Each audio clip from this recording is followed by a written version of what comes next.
Hello guys, day 62 ആണ്. ഈ തളർന്നിരിക്കുന്ന വ്യക്തി മറ്റാരുമല്ല, നമ്മുടെ ഇംഗ്ലീഷ് അധ്യാപകൻ എബിൻ സാറാണ്. എബിൻ സാർ ഇത്രയും തളരാൻ കാരണം അത്രത്തോളം വർക്കൗട്ട് അദ്ദേഹം ചെയ്തിട്ടുണ്ട്. വർക്കൗട്ട് ഞാൻ തുടങ്ങിയിട്ട് കുറച്ച് ദിവസം ആയെങ്കിലും ഇന്നാണ് പുള്ളി നന്നായിട്ടൊന്ന് വർക്കൗട്ട് ചെയ്യാൻ തുടങ്ങുന്നത്. ഇത്രയും ദിവസം എൻ്റെ അടുത്ത് പറയുമായിരുന്നു കുറച്ച് വർക്കൗട്ടാകുമ്പോൾ മതി എന്നൊക്കെ പറയുമായിരുന്നു. പക്ഷേ ഇന്ന് ഞാൻ സമ്മതിച്ചില്ല. ഞങ്ങൾ നേരിയാലും വീതാലും കോൺകാലൊക്കെ ചെയ്തിട്ട് നേരെ പോയി ടക്ക് ജമ്പിലേക്കാണ്. ടക്ക് ജമ്പ് ചെയ്തപ്പോൾ സത്യം പറഞ്ഞാൽ എബിൻ സാറിനെ ഞെട്ടിച്ചു. 30 ടക്ക് ജമ്പ് ഒറ്റ സെറ്റിൽ പോയി. പുള്ളി നിർത്തിയില്ല. അതിനുശേഷം ഞാൻ പറഞ്ഞു ടോട്ടച്ച് ജമ്പ് ചെയ്യാമെന്ന്. 20 കൗണ്ട് ചെയ്തു. പുള്ളി 20 കൗണ്ട് ചെയ്തു. അതിനുശേഷം ഞങ്ങൾ നേരെ പോയത് ഫ്രണ്ട് റോളിലേക്കാണ്. ഞാനൊന്ന് ഫ്രണ്ട് റോൾ കാണിച്ചു കൊടുത്തു. പക്ഷേ പുള്ളി അടിപൊളിയായിട്ട് ഫ്രണ്ട് റോൾ ചെയ്തു. അതുകൊണ്ട് ഞാൻ പറഞ്ഞു എങ്കിൽ നമുക്ക് കാർട്ട് വീലൂടെയും ചെയ്തു നോക്കാമെന്ന് പറഞ്ഞു. അങ്ങനെ കാർട്ട് വീല് പുള്ളിയെ കൊണ്ട് പറ്റുന്ന രീതിയിൽ പുള്ളി ചെയ്തു. അങ്ങനെ കുറച്ച് നേരം കാർട്ട് വീലൊക്കെ ചെയ്തിട്ട് അടുത്ത വർക്കൗട്ടിലേക്ക് പോകാമെന്ന് വിചാരിച്ചു. അടുത്ത വർക്കൗട്ട് പാർട്ട്ണറെ ഹോൾഡ് ചെയ്തിട്ട് സ്പ്രിൻറ്റ് ചെയ്യുന്നതായിരുന്നു. അത് 3 സെറ്റാണ് ഞങ്ങൾ ചെയ്യാൻ ഉദ്ദേശിച്ചത്. എബിൻ സാർ 3 സെറ്റ് ചെയ്തു, ഞാനും 3 സെറ്റ് ചെയ്തു. അങ്ങനെ ആ വർക്കൗട്ട് കംപ്ലീറ്റ് ചെയ്തിട്ട് അടുത്ത വർക്കൗട്ട് എന്തോ ചെയ്യുമെന്ന് ആലോചിച്ചിരുന്നപ്പോഴാണ് 3 kg പ്ലേറ്റ് കണ്ടത്. ഒന്നും നോക്കിയില്ല, നേരെ കയ്യിലോട്ട് എടുത്തു. നമ്മൾ പഞ്ചിൻ്റെ പവറും സ്പീഡും ഒക്കെ ഇമ്പ്രൂവ് ആവാനുള്ള വർക്കൗട്ടാണത്.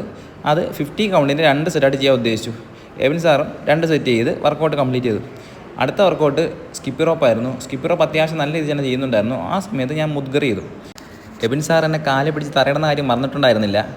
ആദ്യം എന്നെ കാലെ പിടിക്കാൻ വന്നപ്പോൾ ഞാൻ മുകളിലൊന്ന് ജമ്പ് ചെയ്ത് പോയി. പിന്നെ കുറേ നേരം ട്രൈ ചെയ്തു. ഇടയ്ക്ക് എൻ്റെ കാലൊന്നും എടുത്തിട്ടുണ്ടായിരുന്നു പുള്ളി.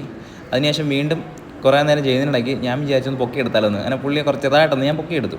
അതിനുശേഷം ഞങ്ങൾ നേരെ പോയത് ബർഫിയിലേക്കാണ്. 20 കൗണ്ട് ബർഫിയാണ് ചെയ്യാൻ ഉദ്ദേശിച്ചത്. അങ്ങനെ 20 കൗണ്ട് ബർഫി ചെയ്ത് നമ്മൾ വർക്കൗട്ട് കംപ്ലീറ്റ് ചെയ്തു. അതിനുശേഷം ഞങ്ങൾ 1 മിനിറ്റ് റെസ്റ്റ് എടുത്തു. റെസ്റ്റ് ആയിട്ട് നേരെ പോയത് ബാറ്റിൽ ഡ്രോപ്പ് വർക്കൗട്ടിലേക്കാണ്. അപ്പോൾ പുള്ളി പറഞ്ഞു അതിനുശേഷം പുള്ളിക്ക് നെഞ്ചക്ക് ഒന്ന് ചെയ്ത് നോക്കണമെന്ന്. അങ്ങനെ പുള്ളിക്ക് ഇമ്പ്രൂവ്മെൻ്റ് ഉണ്ട് കഴിഞ്ഞ ക്ലാസ്സിനെ അപേക്ഷിച്ച്. അങ്ങനെ പുള്ളി നെഞ്ചക്കൊക്കെ ഒന്ന് ചെയ്ത് നോക്കി.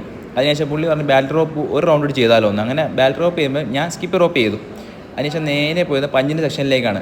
ജാബും ക്രോസും മെയിനായിട്ട് ഫ്രണ്ട് കിക്കുമാണ് ചെയ്യാൻ ഉദ്ദേശിച്ചത്. അങ്ങനെ ജാബും ക്രോസും ഫ്രണ്ട് കിക്കും ചെയ്തു. അതിനുശേഷം ഞങ്ങൾ സ്റ്റിക്ക് എടുത്ത് കുറച്ച് റൊട്ടേഷനൊക്കെ ചെയ്തു. പുള്ളി അത്യാവശ്യം നല്ല രീതിയിൽ റൊട്ടേഷൻ ചെയ്യുന്നുണ്ടായിരുന്നു. പിന്നീട് പോയത് ലാസ്റ്റ് സെക്ഷനായ കാലിസ്തനിക് സെക്ഷനിലേക്കായിരുന്നു.